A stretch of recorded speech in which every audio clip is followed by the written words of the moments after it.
Tenemos como invitado hoy a Raúl Arza, él es secretario general de UGT Euskadi. Raúl, ¿qué tal? Egunon. El otro día, estando aquí Unai Sordo, secretario general de Comisiones Obreras, le pregunté si el acuerdo de la rebaja de la jornada laboral se había firmado con el gobierno o con Sumar. ¿Qué percepción se tiene desde UGT? Hombre, nosotros entendemos que el interlocutor del gobierno para todos los temas que tienen que ver con el ámbito laboral es la ministra y vicepresidenta de Trabajo. Entonces nosotros entendemos que lo hemos firmado con el gobierno, ¿no? Pero ¿cómo ve este lío entonces que se ha montado? Bueno, yo creo que es para mí por lo menos, me parece una sobrerepresentación de la ministra de Trabajo, ¿no? Esperemos que lo antes posible se llegue a ese acuerdo, bueno, dentro del gobierno, ¿no? Porque nosotros nos sorprendería que el gobierno no respetase el acuerdo con los agentes sociales. Otra cosa es que una parte del gobierno quiera buscar incentivos para hacer más fácil esa incorporación a las 37 horas y media de algunas empresas. Bueno, nosotros no planteamos ningún problema que se pueda incentivar a las empresas, pero siempre con el objetivo de que a lo largo del año 2025 seamos capaces de trasladar ese acuerdo y obligar a las empresas a que la jornada máxima sea de las 37 horas y media. De todas formas, decía la COE, que evidentemente no estaba en ese acuerdo ya de entrada, decía que, bueno, para equipararse a Europa habría que poner 41 horas la jornada laboral. Bueno, es una forma también igual de tensar la cuerda. Bueno, para homologarse, no sea que Europa, claro, porque si lo que pretende la patronal, lo que pretende la COE es homologarnos con Bulgaria, con Rumanía, con Hungría, pues no sé si ese es nuestro modelo. Me sorprendería que por parte de la patronal española el modelo sea de los antiguos países del este. A mí me gustaría más parecerme más a Francia, me gustaría más parecerme a Alemania, a Suecia, a Noruega, que yo creo que eso es la Europa a la que Euskadi, por lo menos, y la UGT Euskadi quiere homologarse. De nuevo se ha vuelto casi al grito de va a llegar el apocalipsis si se hace una reducción de jornada de esas características. Bueno, ya estamos acostumbrados a los apocalipsis, ¿no? También iba a ser un apocalipsis la subida del salario mínimo. Yo creo que el salario mínimo en los últimos años ha subido con la subida previsible para el año 2025 un 60% y no se ha producido ningún apocalipsis. España, Euskadi, estamos en récord de número de cotizantes y yo creo que ahí están los datos, ¿no? Yo creo que si alguien que tiene un negocio o alguien que tiene una empresa no puede pagar al menos 1.134 euros de salario bruto a un trabajador o una trabajadora, creo que poco valor añadido aporta esa actividad a la empresa, ¿no? En ese sentido, pues bueno, nosotros abogar por la subida del salario mínimo, además la situación que tenemos en algunos temas, como es en el tema de la vivienda, incide básicamente sobre los salarios. Y bueno, pues nosotros entendemos que qué menos que la subida que se está proponiendo ahora por parte de trabajo, de una subida de 50 euros en el salario mínimo interprofesional. ¿Eso le parece lo más razonable? Nos parece razonable, era dentro de los parámetros en los que el sindicato venía trabajando, pero nosotros ahora hemos también siendo conscientes de que hay un tema que es importante, es que para nosotros ese salario mínimo esté exento de tributación al IRPF. Es un doble parámetro, es la subida de al menos 50 euros, que entra dentro de los parámetros que mantenía el sindicato, pero ahora nos gustaría que desde Hacienda se subiera también el tope mínimo a la hora de la declaración de la renta y que ese tope mínimo coincidiera con el nuevo salario mínimo interprofesional. Bueno, habrá que esperar, ¿no? A ver cómo va a quedar al final esa reforma fiscal que se está haciendo aquí también en Vizcaya. Bueno, vamos a ver, pero para nosotros sería muy importante que ese dinero que se cobra de salario mínimo interprofesional, que conviene recordar, son 1.184 euros al mes, o sea, no es ninguna burrada. Los que conocemos un poco el mercado de trabajo vemos que no es un salario descabellado, sino que en muchos casos no permite, si solo es el único salario que entra en una familia, pues es bastante complicado poder afrontar los gastos que se tienen. Hoy mismo había una información, precisamente hoy en uno de los diarios, que hacía referencia a que las subidas del salario mínimo interprofesional habían provocado pues la salida, por ejemplo, del mercado laboral del 8% de las personas que trabajan en el ámbito doméstico, fundamentalmente mujeres, ¿no? Y que había afectado también, bueno, pues por ejemplo, a a sectores como el sector agrario, por ejemplo?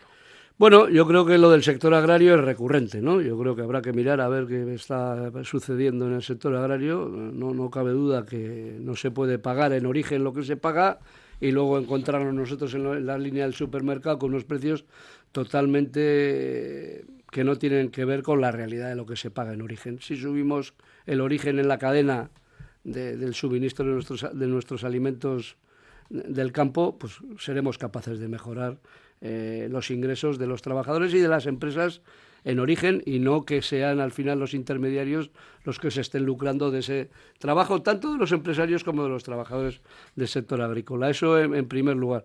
Y en segundo lugar, con el tema de las empleadas de hogar, pues bueno, yo creo que sí que ahí tenemos que hacer una reflexión, ¿no? En el sentido de si estamos en una sociedad de los cuidados, en una sociedad envejecida como la nuestra, si desde el punto de vista fiscal tendremos que hacer algún tipo de ayuda a las familias para que puedan mantener a sus empleadas de hogar. Y nosotros siempre hemos hablado de la posibilidad de que se pueda, desde el punto de vista fiscal, tener alguna rebaja fiscal en el sentido de, bueno, por lo menos compensar la seguridad social a esas familias que han optado por contratar una empleada de hogar, bien para el cuidado de nuestros hijos o bien para el cuidado de nuestros mayores, ¿no? Yo creo que eso también, desde el punto de vista fiscal, va a tener un impacto que no va a ser un impacto muy fuerte, pero desde el punto de vista de los gastos sí que le va a suponer un ahorro a las administraciones, a las diputaciones, que son las que tienen las competencias vinculadas al cuidado de nuestros mayores, porque todos sabemos cuál es el coste de cada una de las plazas en una residencia. Entonces, si somos capaces de que nuestros mayores se mantengan en su entorno, y eso lleva aparejado la contratación de empleadas de hogar, y no van a ir a la red pública o privada de residencias, que de una u otra manera lo sufragan nuestras administraciones forales, pues yo creo que es un ingreso, creo que va a suponer menor gasto a las diputaciones, y además vamos a apoyar para que esas personas que están en las casas estén en la mejor condición posible. Sí, porque aquí hablamos que los empleadores son gente particular, son particulares. Normalmente son particulares, por eso digo que se tiene que incentivar de alguna manera. Somos conscientes que la subida del salario mínimo interprofesional ha aparejado una subida muy importante en las cotizaciones sociales de esas familias, y entendemos que en esta reforma fiscal era uno de los temas que para nosotros debiera de ponerse encima de la mesa. Bueno, pues veremos también, ¿no? A ver la reforma si lo va a atender, aunque en principio parece que ese capítulo no se contempla, ¿no? Bueno, hay subvenciones y detalles de muchos temas, pero no de eso precisamente. Bueno, ¿no? Pero bueno, hay un debate parlamentario en las Juntas Generales. El gobierno, tanto en Álava como en Guipúzcoa, no tiene mayoría suficiente, y bueno, lo que hacemos es un llamamiento a las fuerzas de la oposición que puedan sacar encima de la mesa este tema.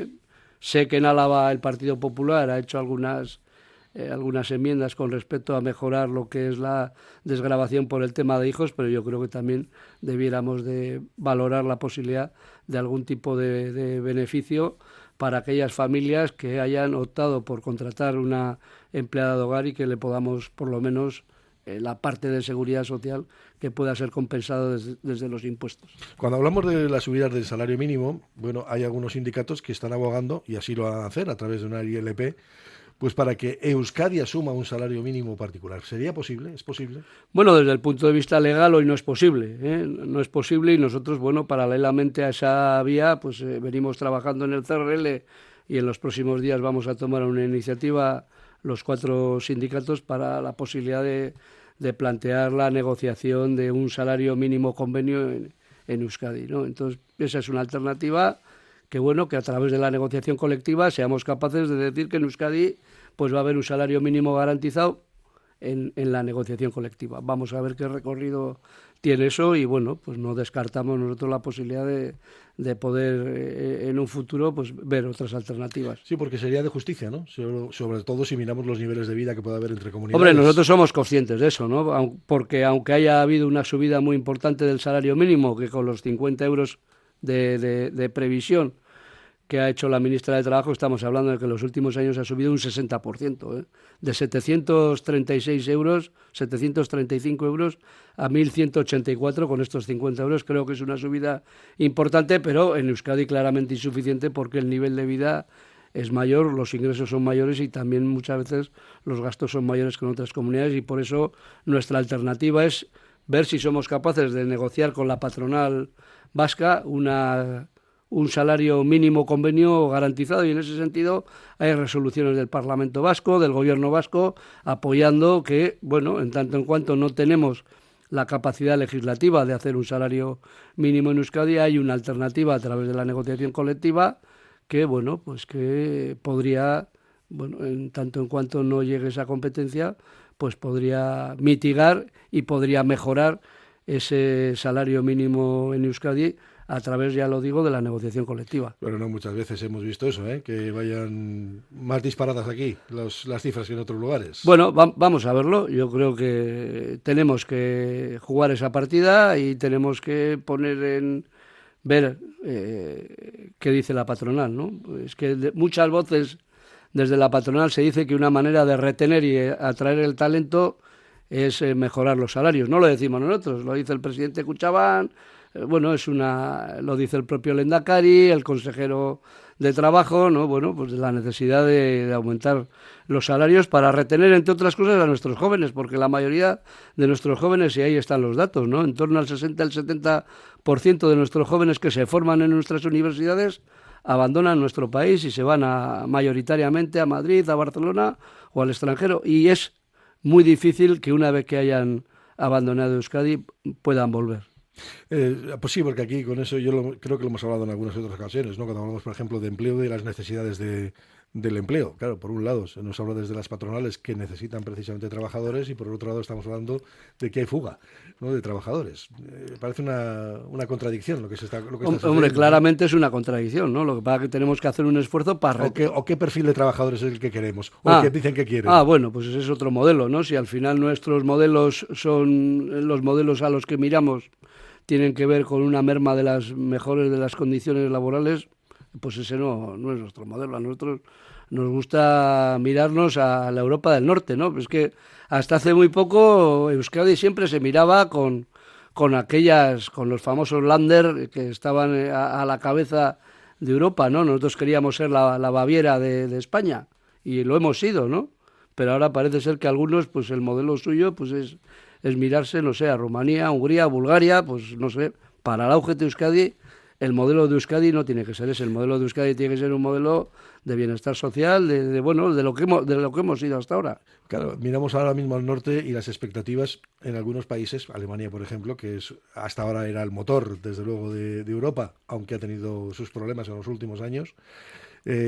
Claro, nosotros tenemos mucha dependencia de ellos, sobre todo, por ejemplo, con el sector de la automoción. ¿Están preocupados en UGT? Hombre, estamos preocupados, porque yo creo que además, la llegada de Trump a la presidencia de los Estados Unidos va a poner en marcha cambios muy importantes, ¿no? Yo creo que tenemos que abrir una reflexión sobre el futuro del automóvil. Yo creo que igual nos hemos precipitado en la toma de algunas decisiones, que lo único que están haciendo es que nuestro parque móvil haya tenido un aumento muy importante del envejecimiento de nuestros coches. Ha pasado en los últimos años de una vida útil de 8 años a una vida útil de 13, 14 años, porque al final hay una situación de incertidumbre y los propios ciudadanos no sabemos a la hora de cambiar el coche qué coche tenemos que comprar. Y bueno, yo creo que hay que dar un avance en tanto en cuanto no llegue el coche eléctrico, porque tiene problemas el coche eléctrico, no solo a las baterías, sino dónde vamos a enchufar nuestros vehículos. El 70% de los vehículos en Euskadi duermen en la calle. Creo que hay una serie de problemas que le tenemos que dar una vuelta, y en tanto en cuenta eso, sería bueno incentivar el cambio y la renovación de nuestro parque móvil con coches de gasolina o coches diésel que en estos momentos contaminan mucho menos que los que están circulando en estos momentos. Entonces yo creo que esa reflexión la tenemos que abrir, ¿no? Porque claro, si somos el 10% del mundo y vamos a la cabeza de la reducción del CO2 y vemos que todos los de nuestro alrededor no tienen ningún interés en eso, creo que tenemos que abrir esa reflexión. Eso no quiere decir que no tengamos que seguir trabajando en la lucha contra el cambio climático, ¿no? Ahí estamos viendo la Dana, estamos viendo los incendios en California. Creo que son muchas señales, pero que yo creo que son señales que las tenemos que combinar también con el mantenimiento de nuestros puestos de trabajo vinculados a sectores que tienen que ver con eso, ¿no? Entonces, bueno, vamos a ver lo que pasa. Creo que se va a abrir una reflexión importante en la que el sindicato quiere jugar un papel relevante. Pasa que estamos hablando de una reflexión europea, a fin de cuentas, ¿no? Porque es lo que está obligando a muchos países. El problema está que, como Alemania, donde se han anunciado ya despidos en algunas de las grandes compañías, pues claro, eso puede llegar a afectar precisamente aquí en nuestro sector de automoción. Hombre, nosotros el conocimiento que tenemos es que lo que se está trabajando, y de hecho ya ha habido algunos acuerdos para que no se cierren algunas plantas, en el sentido de, bueno, en este caso, pues por desgracia, pues con rebajas salariales de los trabajadores para el mantenimiento de los puestos de trabajo. Pero bueno, hay unas elecciones el próximo mes en Alemania y vamos a ver los resultados, porque bueno, hay fuerzas emergentes tanto en la derecha como en la ultraizquierda en la que defienden que bueno, pues todos estos avances que hemos hecho en la lucha contra el cambio climático, pues los abandonemos durante un tiempo para permitir a los trabajadores y las trabajadoras que sigan trabajando en esos sectores que estaban vinculados al automóvil, tanto gasolina como diésel, y en ese sentido ralentizar la llegada del coche eléctrico, ¿no? Bueno, vamos a ver qué es lo que sucede. Vamos a esperar a ver los debates dónde nos llevan, ¿no? Es como otros debates que tenemos aquí también internos. El otro día tenía la oportunidad de hablar con Ignacio Zubiri y hablábamos, por ejemplo, de cómo, bueno, han vuelto, no ha surgido. Albert Rivera fue uno de ellos que puso lo de las pensiones sobre la mesa, y teniendo que es un futuro, vamos, digamos que oscuro, ¿no? El que hay. Bueno, a mí me parece, Alberto, yo creo que Albert Rivera creo que ha demostrado que es un hipócrita, ¿no? Porque al final decía unas cosas y ahora dice otras. Parece ser que quiere volver a estar de moda, pues y ahora como lo que se lleva es a ver quién dice el bulo más grande, pues usted se ha apuntado a la fábrica de los bulos, ¿no? Yo creo que ahí están los datos, ¿no? Hemos conseguido que las pensiones hayan subido en los últimos años un 15,1%. Y además, nosotros siempre hemos dicho una cosa, que no entendemos por qué las pensiones se tienen solo que nutrir de la propia caja de las pensiones. Nosotros hemos dicho, a nadie se le ocurriría que nuestro sistema universitario lo tuvieran que pagar solo los universitarios que van a estudiar. Nadie pone ninguna pega para que haya impuestos que se dediquen a universidades. No sé por qué, en el momento que la caja no dé suficientes recursos, una parte de nuestros impuestos puedan ir ahí. Pero bueno, yo creo que la hipocresía es la que está ganando, y bueno, pues a mí me gustaría que la gente se quitara la careta, porque los que ya tenemos una edad, hemos oído el crack del sistema, lo llevamos oyendo en el año 1990, en el 2000, el modelo chileno, el modelo, bueno, y aquí nuestro modelo ahí está funcionando, con unas pensiones que se cobran mes a mes, y conviene recordar una subida del 15,1 en los últimos 3 años. Bueno, y hay otras voces que ahora, claro, ahora no dicen nada, pero que cuando estaban ellos gobernando las pensiones subían el 0,25. Costaba más la carta que le mandaban a nuestros jubilados que la subida del año. Bueno, y hoy el movimiento de pensionistas va a presentar una ILP. Son los movimientos que llevan aquí desde hace ya años manifestándose en Bilbao y que están pidiendo un mínimo de 1.080 euros, ¿no? Estaban pidiendo en su momento. Bueno, nosotros, el tema para nosotros es una reivindicación que, bueno, nosotros no compartimos para que la pensión mínima esté en los 1.080 euros, ¿no? Pues nosotros lo que compartimos esto es un sistema contributivo, y en todo caso nosotros no tenemos ninguna pega para que nuestro sistema de protección social, a través de la renta de garantía de ingresos, a aquellos pensionistas que no tengan ingresos suficientes, pueda establecerse, como ya está de hecho el complemento de la renta de garantía de ingresos. Pero como digo, este es un sistema contributivo que tiene que ver con lo que han contribuido los trabajadores y las trabajadoras, ¿no? En ese sentido, creo que también tenemos que abrir una reflexión, que no puede ser que aquellos trabajadores y trabajadoras que han decidido aportar el mínimo durante un montón de años ahora exijan al resto de trabajadores y trabajadoras que su pensión tiene que estar en el mínimo de los 1.080 euros, ¿no? Bueno, pues sí, esa es otra de las discusiones que lleva ya mucho tiempo aquí. Bueno, entre nosotros establecida, ¿no? Bueno, yo lo que creo que hay que hacer es esa reflexión desde el punto, sin ningún tipo de prejuicios, ¿no? Porque si no nos vemos abocados a lo que pasa, ¿no? Pues si alguien ha decidido cotizar por el mínimo, pues tendrá la pensión mínima.